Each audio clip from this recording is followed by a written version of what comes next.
El campeonato del 76 de Defensor, ¿qué significó para el fútbol uruguayo? Bueno, significó una revolución. Resulta que había ciertos Davides que podían ganarle a los Goliates. Eso es una canción de fútbol. Claro. La canción de fútbol tiene que ser recia. ¿Qué tiene que ver con el campeonato del 76? Todo.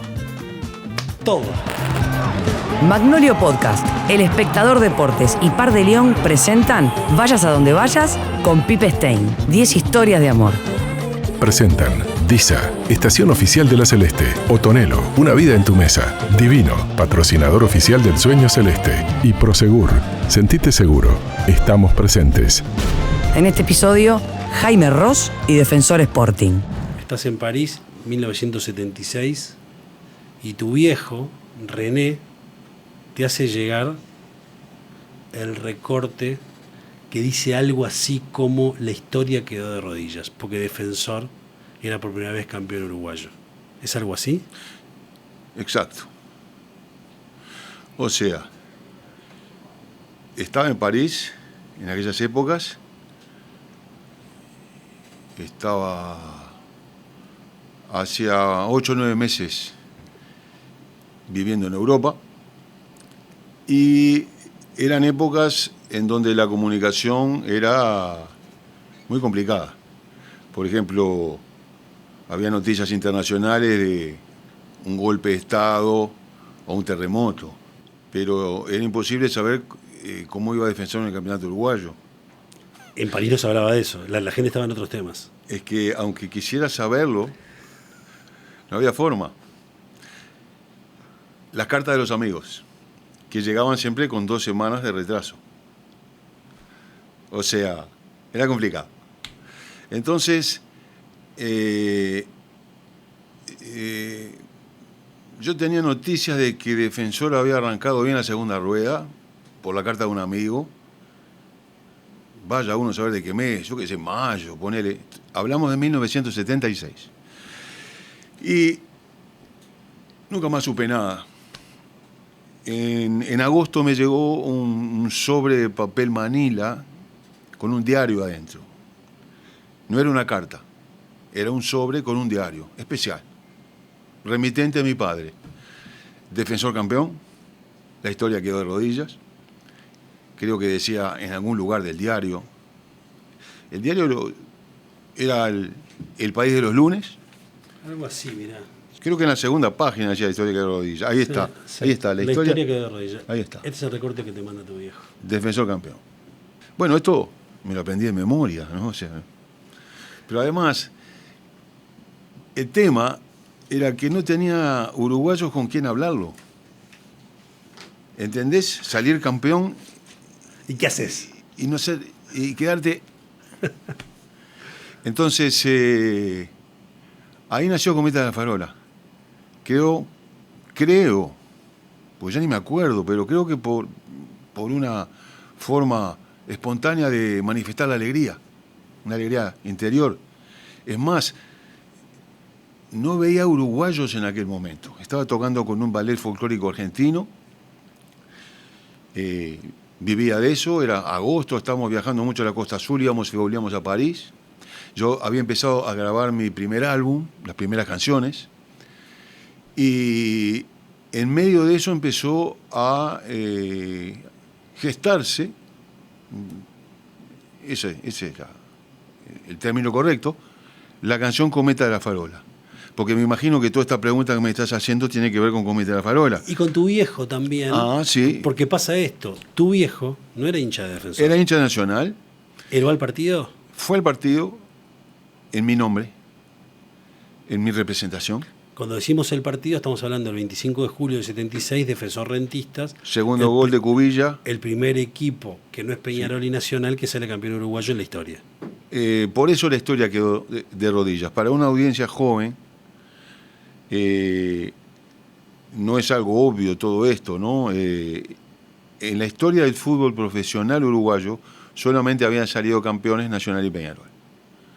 Desde comienzo de los años 30, creo. Entonces, por primera vez un equipo de los llamados chicos de estructura, pero bueno, los números de las siguientes décadas demostraron Defensor era un gran equipo.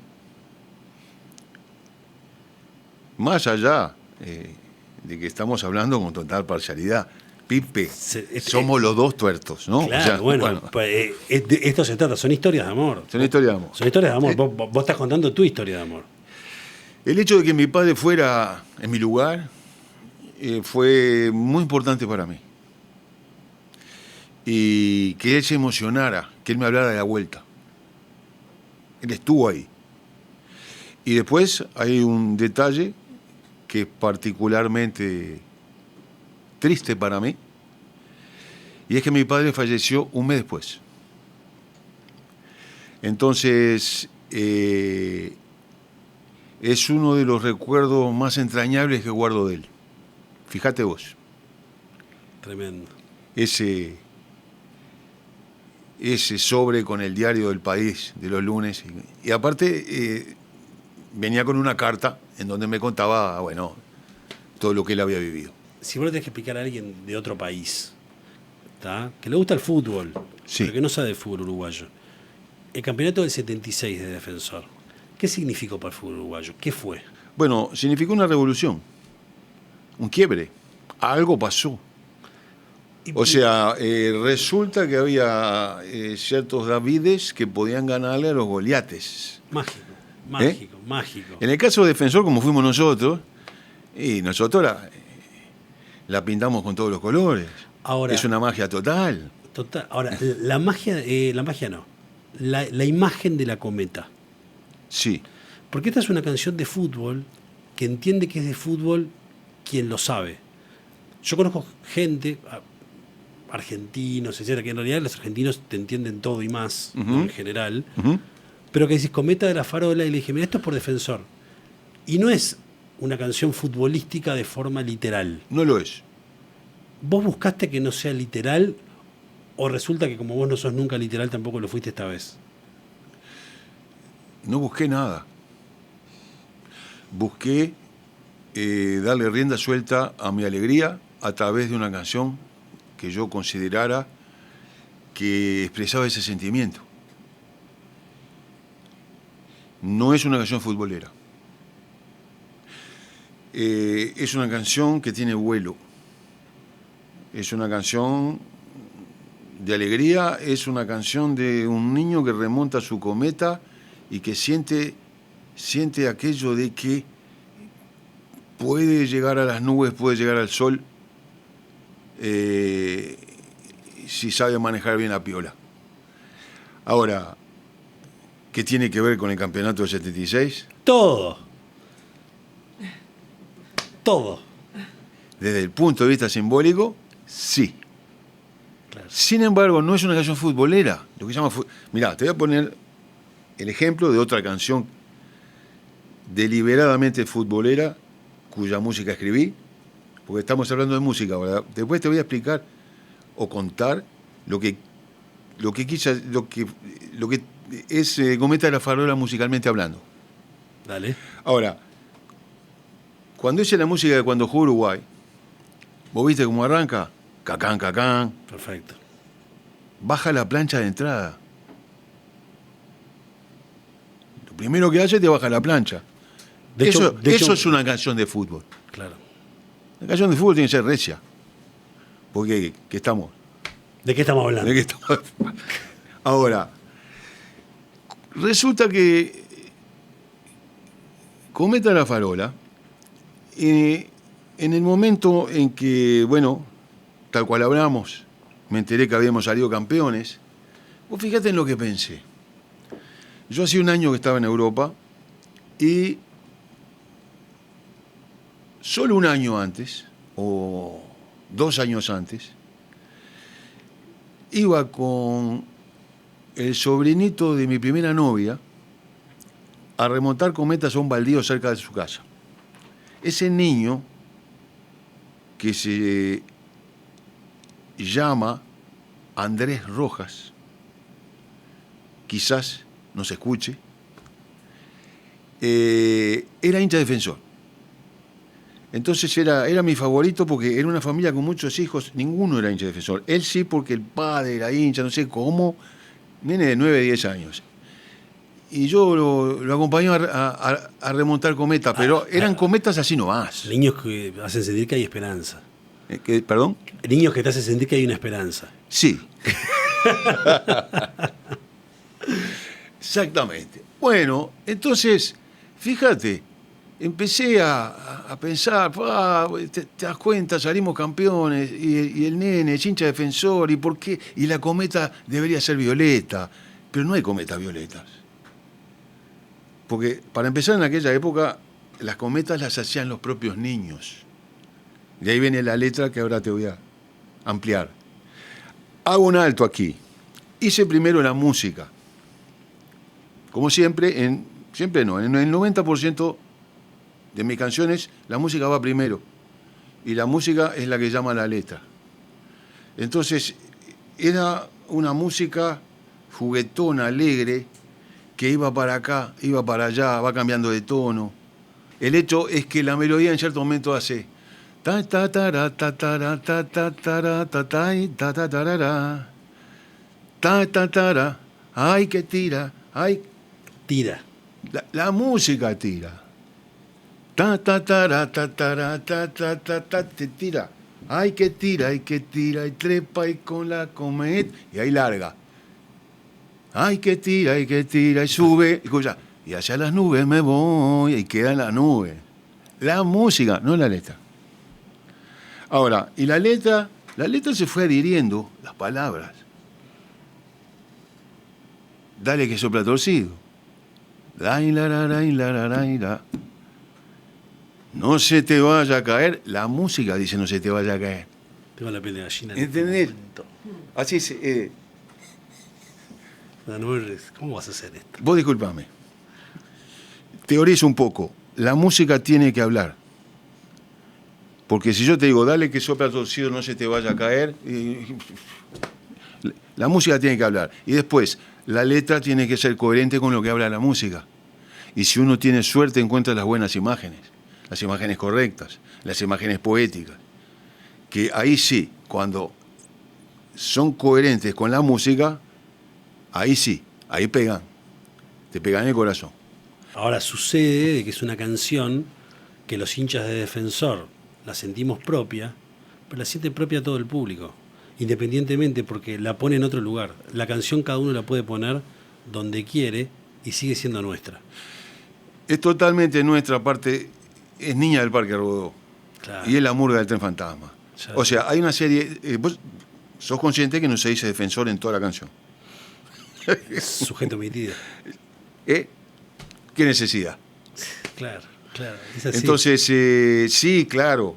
El nene la está remontando en el Parque Rodó. En el año 91, Defensor sale campeón en un partido donde empatan con Central 0-0, en un partido donde iban a empatar con Central 0-0. Esa es tu teoría. En mi teoría, no tengo forma de comprobarlo, pero sí, el recital estaba armado. Entonces, No, pero estaba armado, pero estaba supeditado. Me dijeron, que depende, vamos a armarlo por las dudas. Yo vi el partido y te digo que no corrimos ningún riesgo. Yo también vi el partido. Pero el campeonato lo ganamos como teníamos que ganarlo, y es un orgullo para todos, para esos jugadores, para esa gente, para todo el mundo, y fue fantástico. Desde el Francino fuimos a Jaime Sudaño, donde estaba el escenario, y iba a cantar Jaime Ross.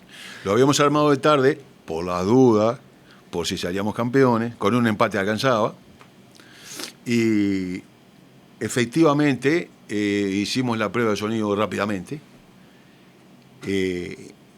Se enojaron conmigo en el club porque quería hacer prueba de sonido. ¿Para qué querés prueba de sonido? ¿Qué tiene que ver? Claro. No, bueno, nos vamos a sonar bien, por favor. Claro. Y se llenó la calle Jaime Sudáñez. Fue una noche absolutamente maravillosa, eufórica. Tocaste Cometa de la Farola en loop, sin parar, Sí. porque la gente quería escuchar todo tu repertorio, pero en ese momento seguíme dando Cometa de la Farola. Era como de nuevo. Y subían los jugadores a cantar. Me acuerdo del Pato Ferrer en el escenario, por ejemplo. Vos sabés que hace poco vi unas imágenes de ese rodaje, hace poco de casualidad, y está Guillermo Almada, Claro. el Bomba Almada. Vos fijate que terminó de director técnico del Pachuca en el Mundial de Clubes jugando la final contra el Real de Madrid hace unos meses. Qué crack, Almada. ¿Vos te das cuenta? Un crack. Un crack. Y bueno, está Dos Santos, está Tejera. El loco santo. ¿Y sabés quién está? Al lado de Tejera, al lado mío. No me había dado cuenta. Darío Silva. Qué jugador. Resulta que Darío Silva era suplente en el 91. Y ya en el 92 fue titular y fue crack. Y ya en el 93 lo vendimos a Peñarol. Chau. Ahora, en ese escenario estaba Darío Silva también presente. Si tuvieras que decir el Olimpo de los cracks de Defensor, que tu memoria recuerda que decís, el monumento es estos tipos. Tengo toda una colección de jugadores a quienes admiro, que fueron mis ídolos. Puedo empezar a hacer un leve repaso, yo qué sé. Ahora, de los más recientes, hay uno que tengo en el podio que es al Nico Olivera. ¿Qué querés que te diga? Él tiene el alma violeta.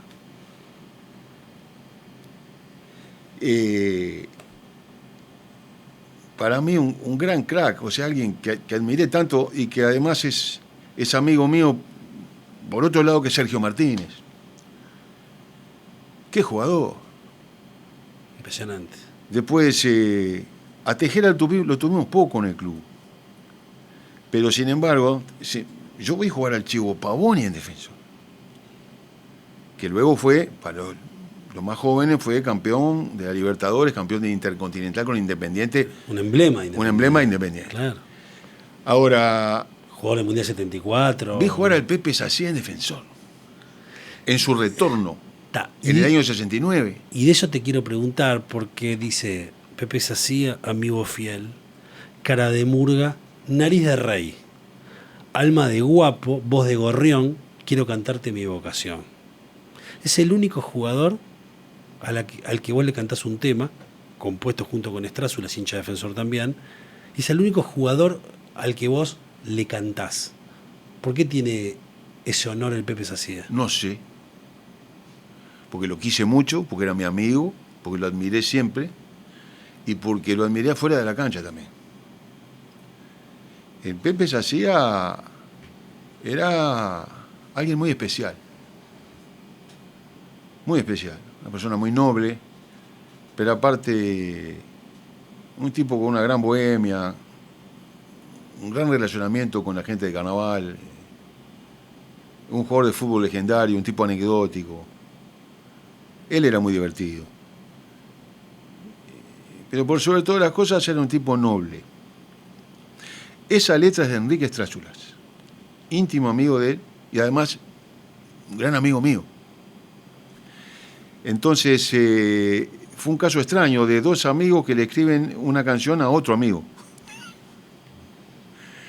Y cuando terminamos la canción, la copié en un cassette como 7 veces, porque si no había que rebobinar. Y se la mandé al Pepe. Supe por su familia que le encantó la canción y la escuchó 7 veces y la escuchó 7 veces más. Y después tuve la ocasión de estrenarla en el año 95 con él presente. Él estuvo presente en el estreno en vivo de la canción. Una vez estoy en el Olímpico, el Estadio Olímpico es la cancha de Rampla, viendo un Defensor Rampla en una mañana.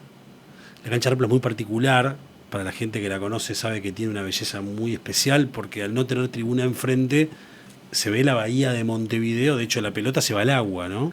Ahí en un momento había como barcos abandonados de un viejo astillero, es como una cosa fantástica el Olímpico.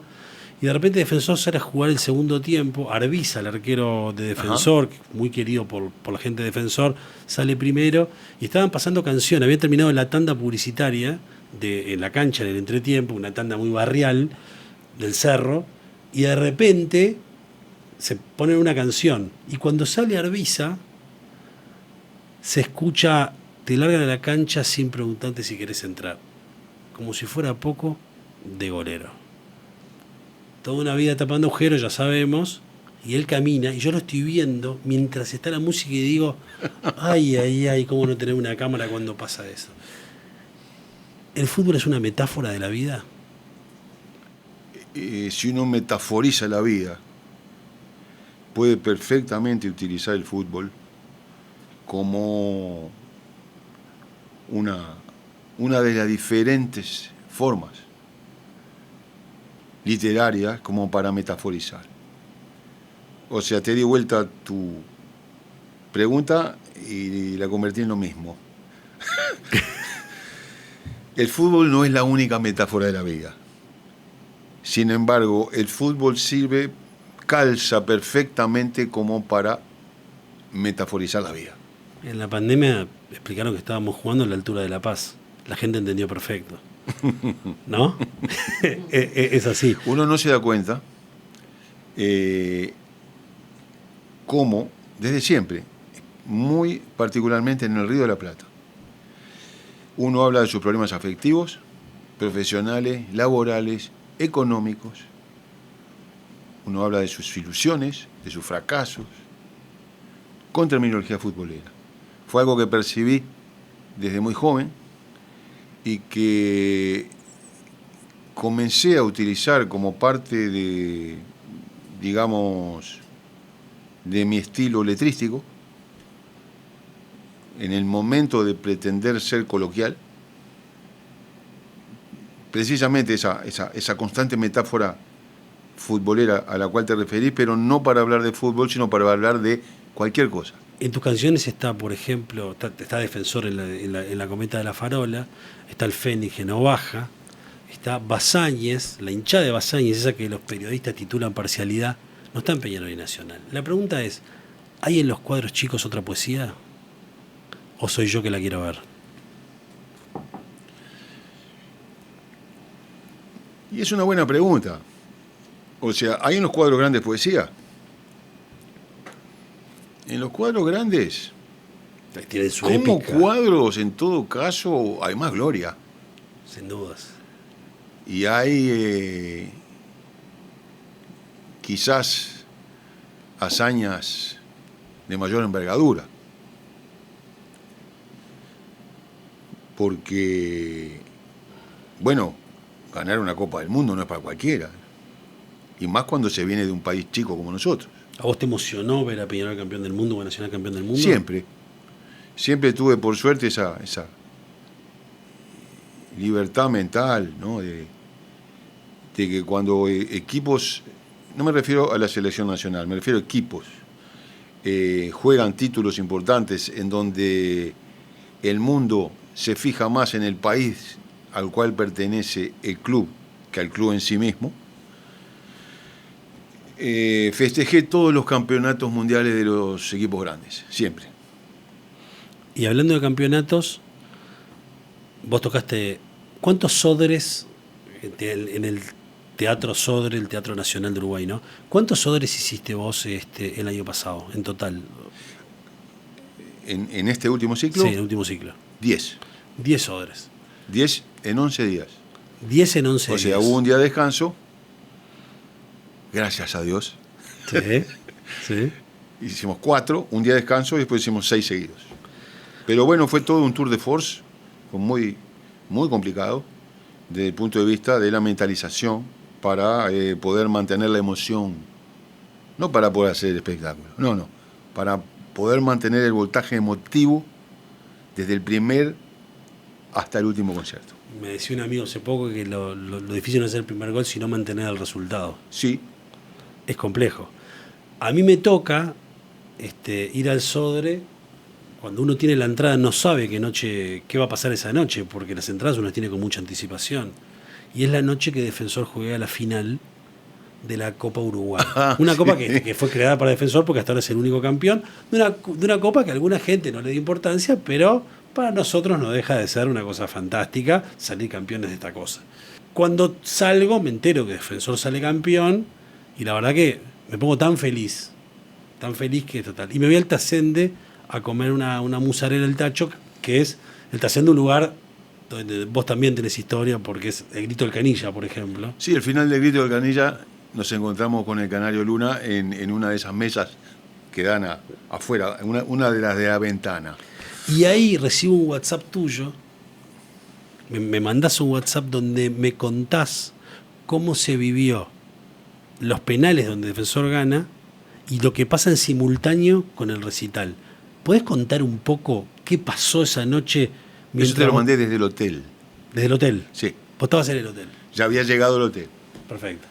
O sea, yo iba del Sodre al hotel, del hotel al Sodre durante 11 días, no salía de la habitación ni siquiera para desayunar, para que te hagas una idea. Sí. Comía ahí adentro. Bueno, a medida que transcurría el concierto, incluso yo se lo iba diciendo al público, la final era contra City Torque. Sí. City Torque, ¿no? Uh-huh. Íbamos ganando 1-0, después nos empatan, íbamos perdiendo 2-1. Problemas. Sí, y me iban soplando de entre bambalinas y yo se lo iba diciendo al público. Entonces, como si fuera importante para todos. Sí, para mí era muy importante, pero yo pensaba, debe haber 10 acá, la cual les importa. Claro. Entonces, 2-1, bueno, seguía el show, 2-2 termina el partido, vamos a penales. En ese momento nosotros hacemos nuestra retirada colombina. Resulta que uno de los sonidistas, el que está en el escenario, el monitorista, es hincha Defensor. Y estaba viendo... Uruguayos de bien. Uruguayos de bien, exactamente. Es un punto a favor a nivel profesional. El de Martín Brizolara. Bueno, él estaba viendo en una pantalla, no sé cómo le estaba viendo el partido, al mismo tiempo que estaba haciendo el sonido. Y había otro técnico mío que lo estaba filmando a él viendo el partido. No me preguntes cómo, termina Colombina. En el momento que termina, hay un gran aplauso. Que aparte en un celular suena muy fuerte porque agarra todo el sonido, se escucha una ovación tremenda. En ese momento habíamos ido a penales. En el momento en que termina la canción, viene la ovación, hace el penal de triunfo Defensor. Se apilan los jugadores en el festejo, unos arriba de otros, con el sonido del aplauso de Colombina de fondo. Donde uno canta, ¿no? Es decir, el estadio para tu reencuentro, para tu reencuentro después de tanto tiempo sin tocar, sumado a una pandemia que fue postergando todo. Pero más allá de la historia de la postergación del recital, florece en el estadio, ¿no? Entonces, lo primero que te pregunto es, ¿qué te cambia a vos al salir al escenario que suceda en el estadio, en términos de significado, de funcionamiento, de todo, o que sea en el Sodre? ¿Es el mismo recital? Desde el punto de vista musical, desde el punto de vista de la partitura, de los arreglos, es el mismo recital. Desde el punto de vista de lo que sucede con ese recital, es diametralmente opuesto. La gente cuando va a un teatro clásico, la gente va a escuchar, usar sus oídos. No va a bailar, ni a cantar, ni a tomar cerveza. La idea era terminar la gira con una celebración, donde se cantara, se bailara, se tomara cerveza y ainda más. Pero ¿qué pasó? Todo se trastocó. Estrenamos en el Estadio Centenario. Fue el concierto más emotivo de mi vida. Y me animo a decirlo así, con todas las letras. Ha habido conciertos muy emocionantes, inolvidables. Hay 4 o 5 de esos que uno atesora. Sin embargo, el del Estadio Centenario, que en realidad era un enigma sobre lo que iba a pasar, resultó ser una auténtica comunión escenario-audiencia.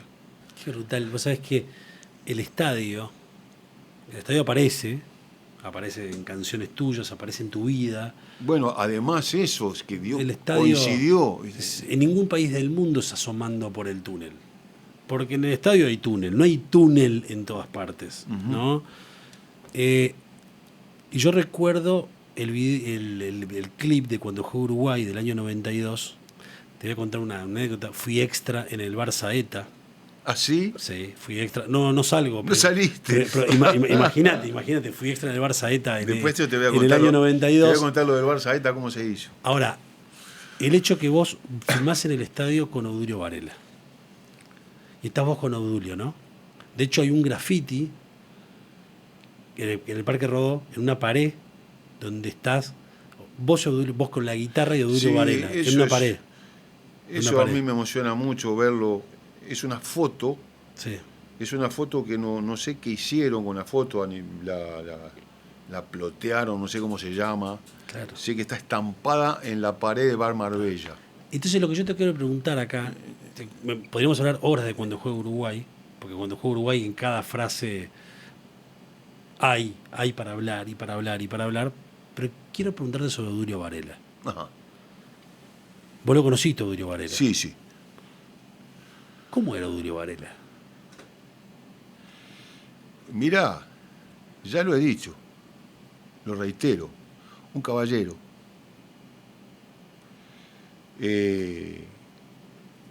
No cabe una mejor definición. Yo no lo vi jugar. Y está claro para todos que era el capitán del equipo.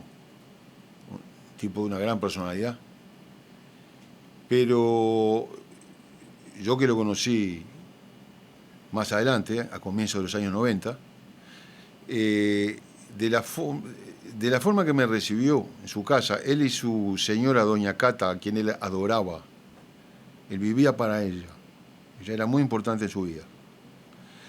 Y de la forma que conversábamos, en que hablábamos, un tipo con mucho sentido del humor y hospitalario. Realmente, la primera vez que fui a su casa, me parecía que estaba visitando a un duque en un palacio, siendo que él vivía en una casa muy sencilla y me recibió de la mejor manera que él podía. Pero ¿cómo me hizo sentir? Bueno, un caballero. Y después toda esa aventura que fue filmar el clip, que fue algo complejo, porque era difícil que él pisara el Estadio Centenario, teniendo en cuenta todos los problemas que había tenido antes, primero con la Asociación Uruguaya de Fútbol, después con la gente del estadio, después con cuestiones personales. Esa noche fue mágica. Vos y Obdulio, ¿no? ¿Cómo trata el Uruguay a los ídolos? Te lo pregunto no solo por Obdulio, porque vos lo sos también. Más allá de que vos no vas a hablar en esos términos de vos lo sos también. ¿Cómo trata el Uruguay a sus ídolos? Mira, en el caso de Obdulio, Uruguay lo trató mal. Una vez, recuerdo, estaba en París en aquellas viejas épocas. Me encuentro con un brasileño que era un enfermo fanático de fútbol. Un músico. Y me dice, un nego chefe vive. Porque los brasileños le pusieron negro jefe. Ellos, en Uruguay nunca se le dijo negro jefe. Ellos, después de Maracaná, le pusieron nego chefe. Le digo, sí, vive, sí. Y me dice, y me imagino que estará frente al mar escribiendo sus memorias. Y yo lo miré y dije, no, desgraciadamente no. Tengo entendido que vive humildemente y no está escribiendo sus memorias y no está frente al mar.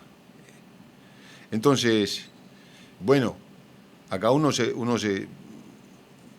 pone a pensar cuál sería el mecanismo que tiene que tener una nación como para premiar o incluso cobijar Escuché que a sus ídolos populares. Le dieron un empleo público y la definición de... No, eso fue terrible. Del vallismo histórico, ¿no? Sí. Es la definición del Uruguay entero. Te doy de premio un empleo público. Sí, en los casinos en del el Estado. casino. Es una definición... Pero era portero, él le abría la puerta a la gente. Obdulio Varela, 2 años después de ver del Mundial del 54, cuando se lesionó y dejó el fútbol.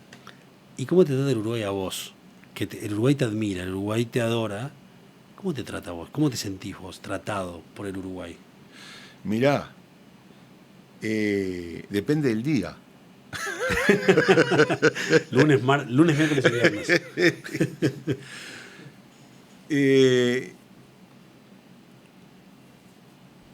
El Uruguay fue a verme 10 auditorios seguidos a escucharme canciones. ¿Vos tenés idea de la gratitud que yo tengo hacia la gente? El Uruguay es mi país.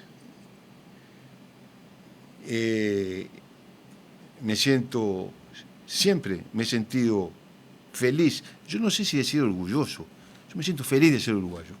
¿Cómo entra la murga en tu vida?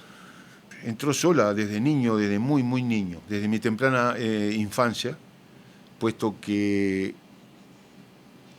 vivía en barrios que tenían tablados en sus esquinas, y porque en mi casa se juntaban y de repente se ponía a cantar murga, no porque fueran murguistas, en mi familia no había ningún murguista, pero la murga estaba ahí.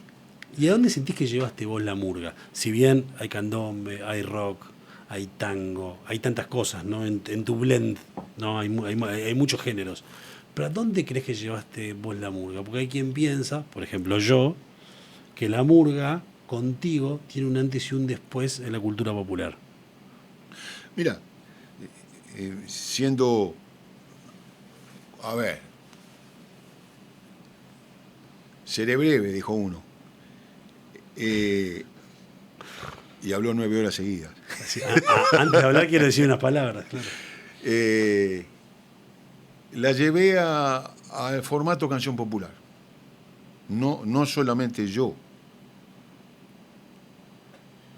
Hubo algún precursor, después hubo otro continuador. Fuimos varios los que hicimos que la murga saliera del tablado, saliera de espectáculos de 45 minutos, cuplé de 10 minutos que eran imposibles que se pasaran por la radio, que tomara temáticas que tuvieran que ver con la vida misma y no tanto con el carnaval, con la vida cotidiana que uno vive todo el año, quiero decir. Sí. Pero bueno, se puede decir que mi continuidad en el género, Sí. y la sucesión de canciones que fueron apareciendo año a año en mi repertorio hicieron que me consolidara como casi como si tuviera una etiqueta. No, pero que yo por eso hablé de muchos géneros. De murguero. Completo, Pero bueno, pero ahí pasó algo. Creo que llevé a la murga más que otros colegas que también lo hicieron. En el caso mío fue un poco mayor esa conducción hacia lo que es canción popular. ¿Te gusta el carnaval de hoy, Jaime?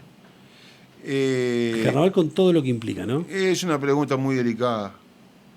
Una delicada te tengo que ¿Me hacer. tiene que ser una delicada? Bueno, te la voy a responder así. El carnaval es un patrimonio maravilloso que tenemos en Uruguay. El simple hecho de que haya 1.500 personas que pierden el miedo escénico, que aprenden a bailar, a cantar, se maquillan, se visten, ensayan 3 meses, se aprenden una letra, aprenden a actuar. Algunos aprenden a cantar, que ni siquiera cantaban antes. Y aprenden las reglas de un espectáculo. Hacen espectáculos que son formalmente, muchos de ellos, impecables. Y son amateurs, no son profesionales. Tenés un profesional de alguno que es la estrella, pero lo demás son gente que tiene su trabajo aparte. Ya de por sí, el hecho de que exista el carnaval es algo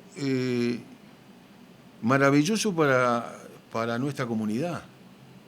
Que la gente pueda canalizar digamos, el arte que llevan dentro, que es algo eminentemente espiritual. Es importantísimo y sigue existiendo. En el caso mío, a nivel de la murga, siento que la murga año 2025, ya ni te digo siglo XXI avanzado, me perturba un poco. Siento que se han alejado muchas de esas murgas del sonido definitorio de lo que tiene que ser musicalmente una murga. No te estoy hablando de que hayan coros mixtos, la participación de la mujer en el carnaval. No me estoy refiriendo a eso. de que hayan puestas en escena vanguardistas, de que hayan determinado tipo de vestuarios que son más sofisticados que los de antes. Son todas cosas que en general deberían aplaudirse de pie, porque es evolución que va acorde a los tiempos. Lo que sucede es que veo el espectáculo y siento que no me emociona, siento que no hay emoción. En la mayoría de ellos, ojo, siempre hay excepciones. A veces hay un momento de emoción, 2 momentos de emoción. Pero no hay, te lo digo con una sola palabra, bohemia. Falta bohemia. Falta ese toque al cuore que tenía la murga del siglo XX, que a mí de niño, que no entendía una letra, nada, porque aparte no vocalizaban nada, yo en el borde del tablado, que dejaban subirse a los niños, si se portaban bien, se quedaban en el borde del tablado, yo me ponía a llorar con las murgas. Me ponía a llorar solamente de escucharlos cantar y no entendía la letra. Dicho esto, hay tremendo talento en la categoría murgas en el Uruguay, sigue habiendo cosas sorprendentes. Y lo que te decía inicialmente, centenares, miles de personas que hacen arte. Eso es patrimonio nacional, es decir, eso es, hay pocas comunidades que tengan, digamos, un evento con las características del carnaval uruguayo. Y ya no es solo de Montevideo, sino de todas las ciudades del interior. En el 2002, vamos a volver al fútbol un rato, sos invitado al Mundial de Japón y Corea. Tuve esa suerte. Y de convivir con la selección de casualidad. Terminamos viviendo con ellos. ¿Y tocaste ahí? Tocamos en la inauguración del Mundial Japón-Corea. Sí, en la ceremonia inaugural que se hizo la noche previa. ¿Y qué tocaste ahí? Amándote. ¿Y por qué Amándote? Claro, vos decís, ¿por qué no tocaste cuando jugó Uruguay? No, bueno. ¿Y por qué Amándote? ¿Le elegiste vos? Le eligieron ellos. Querían bailar. Querían bailar. Querían una que sepamos todos. Claro. No, fue así.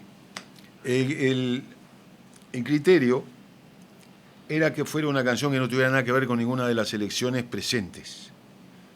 O sea, al revés, no había que hacer ninguna canción que tuviera que ver con el fútbol que se jugaba en el campeonato.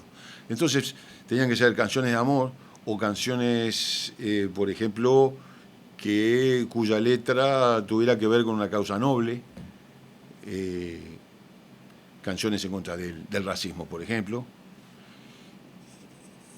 Había 2 canciones mías que estaban en danza, que eran Si me voy antes que vos, que sinceramente pensé que era la que iban a elegir, porque es una canción, digamos, espiritualmente, digamos... elevada. Y sí.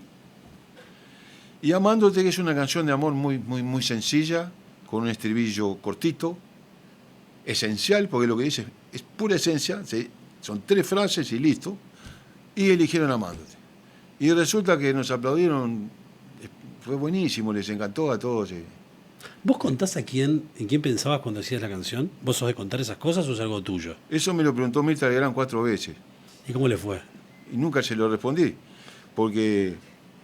No sé si esas cosas también preguntar. No, aparte... lo que pasa es que no fue hecho para una mujer en particular, empezó siendo para una. Fue para todas. Es que porque fue una canción que se hizo a través del tiempo. Y se grabó mucho tiempo después de haberse terminado, pero mientras se hacía, arrancó por acá y después se terminó, que yo ya estaba en otra, y cuando terminó ya estaba en otra, y al final hice la canción pensando en una mujer, y en el amor, y en el sentimiento del enamoramiento.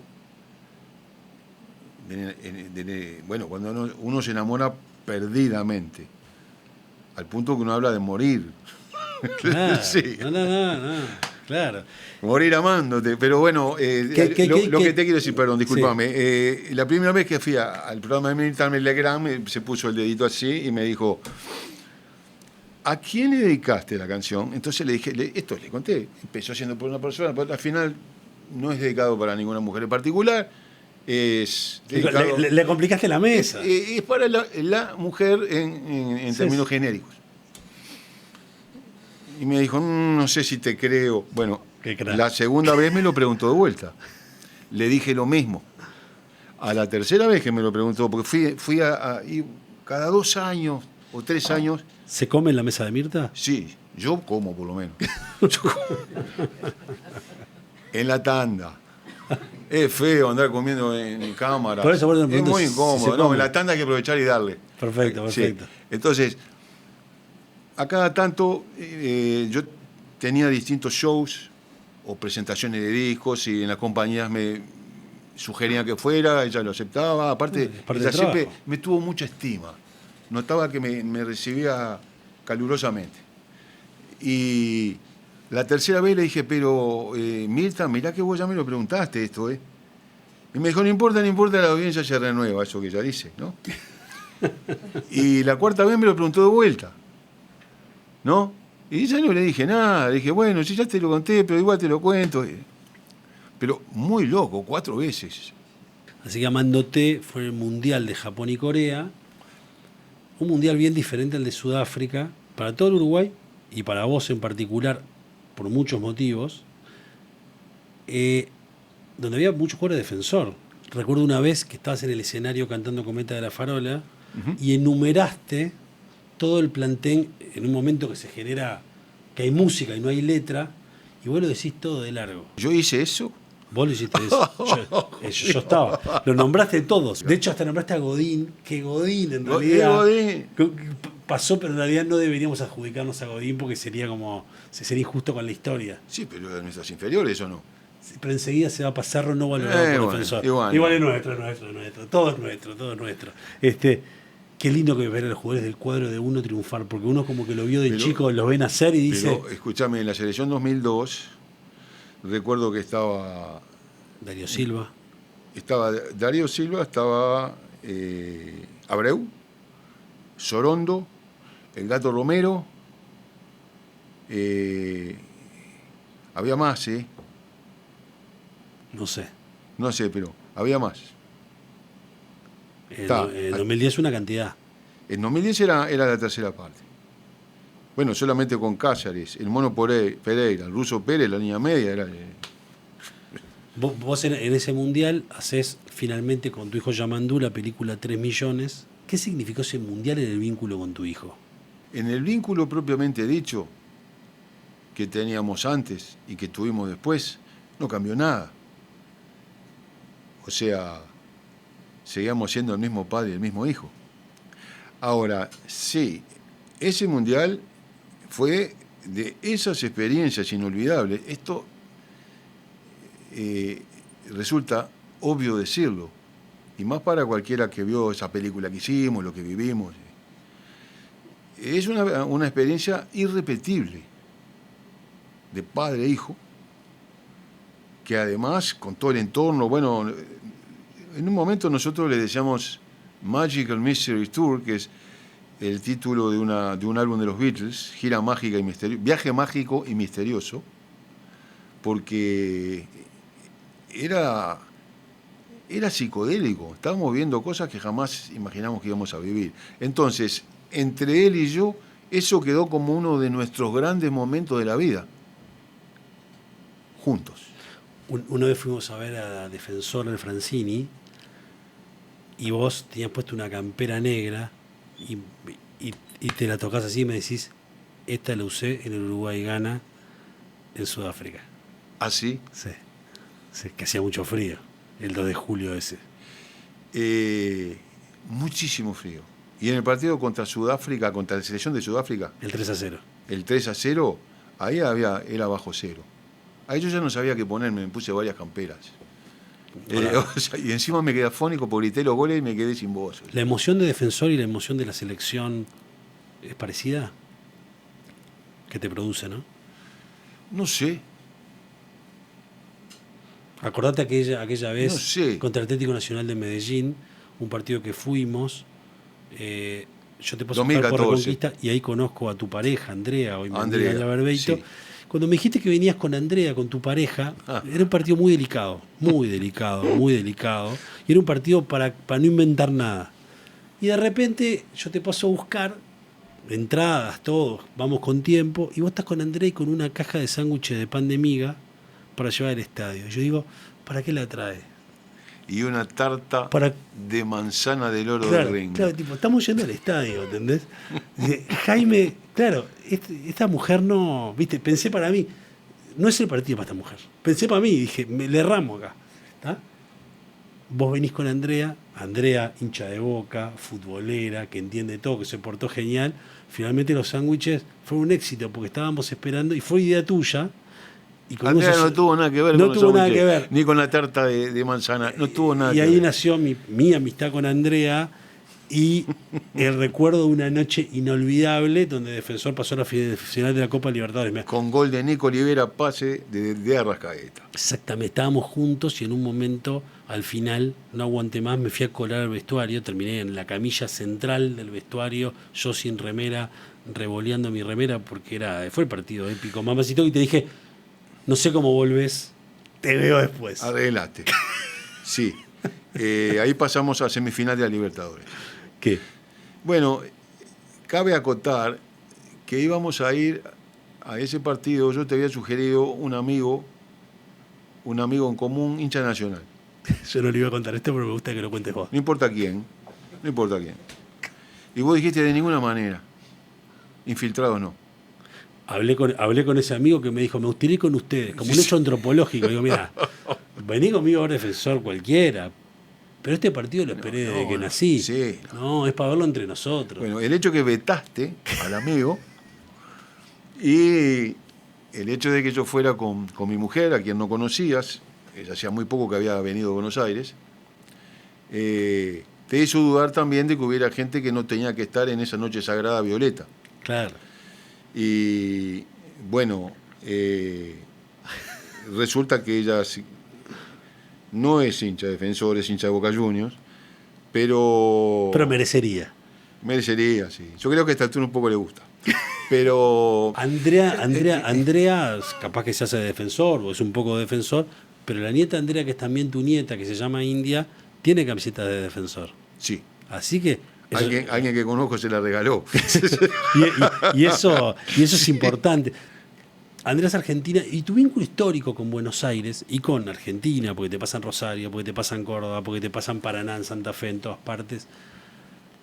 ¿Qué le pasa a Buenos Aires con vos? ¿Te entiende? Porque entender a Jaime, 7-3.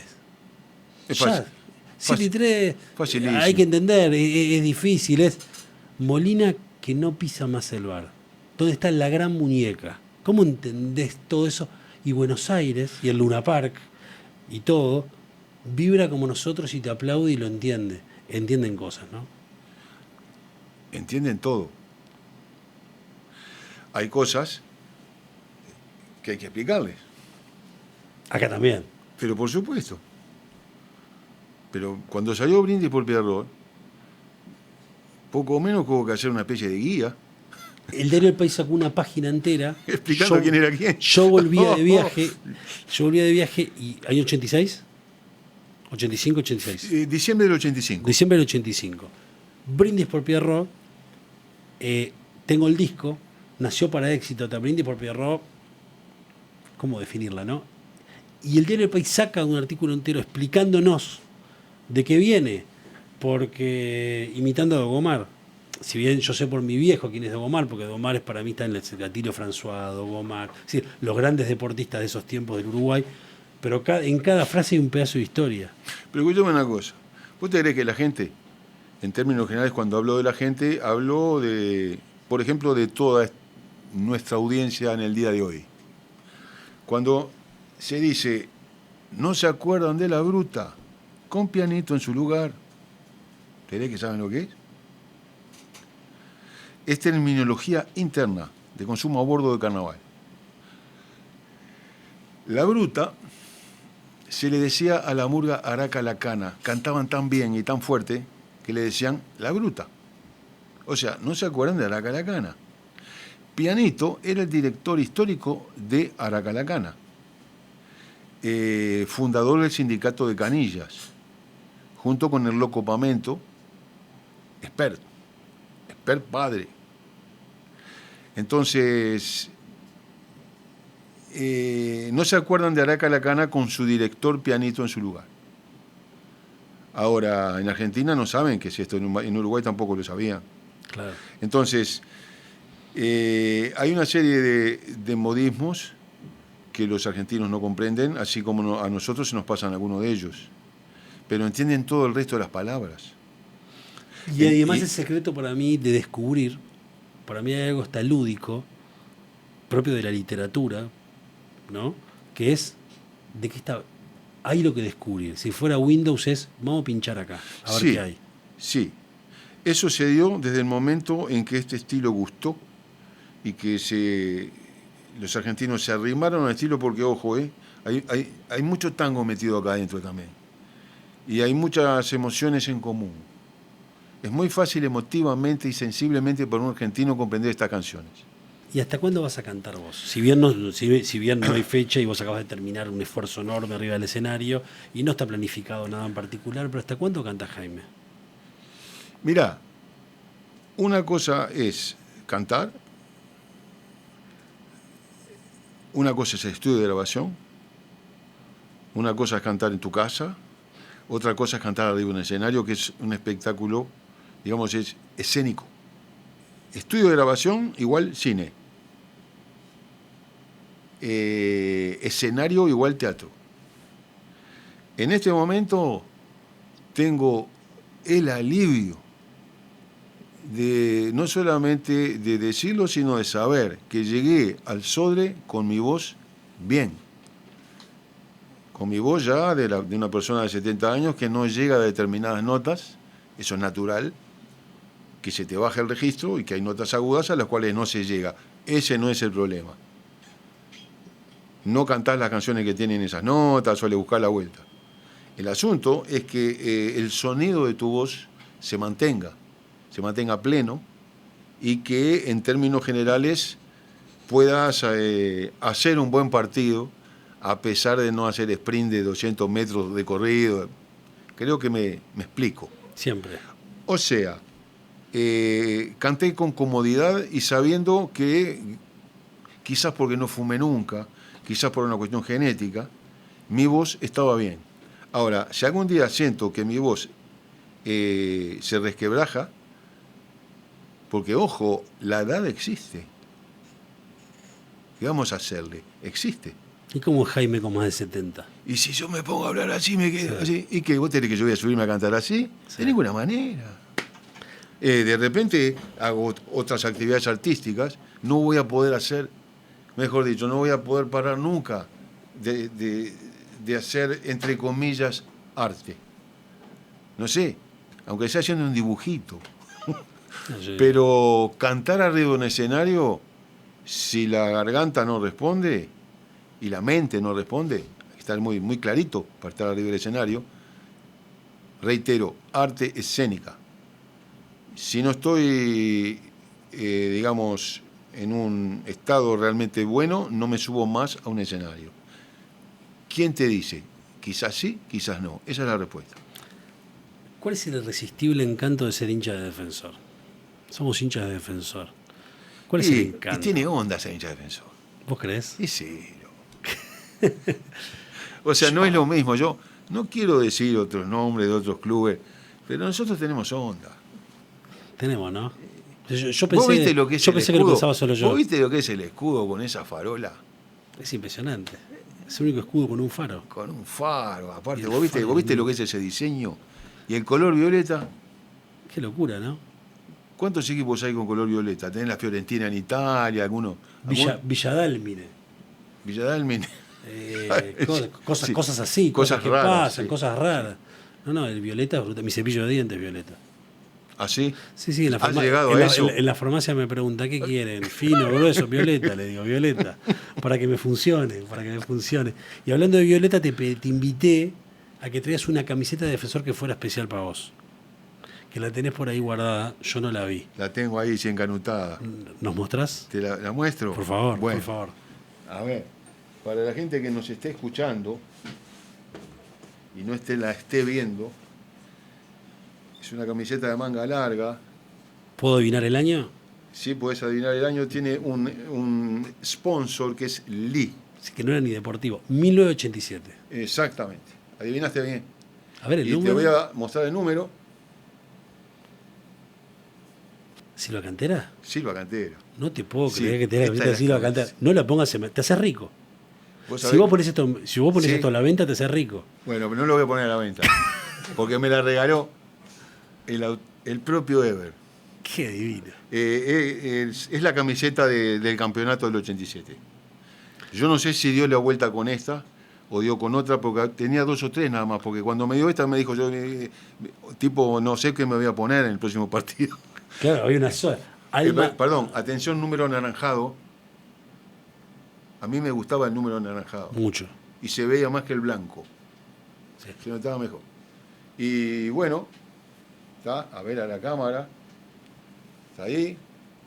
Llegué a tocar con esta camiseta en el festejo del campeonato del 87 en el Parque Hotel, que se hizo 2 meses después. Tengo una foto contigo donde vos estás con esta camiseta y yo tengo una camisa violeta. En ese día. Eso fue en el verano del 88. Bueno, número 8, aquí está.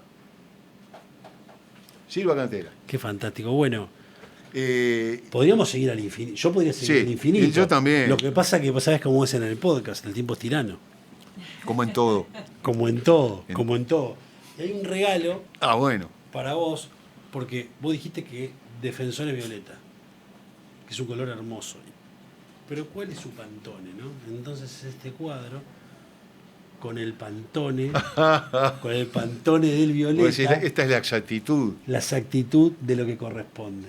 Y este es el cuadro Es espectacular. para que tengas en tu memorabilia. Gracias por venir. Qué lindo. Gracias por venir. Qué buena idea. Lindo. Y aparte, estéticamente, muchas gracias. Gracias por venir. Una emoción tremenda para mí. Para mí, Pipe.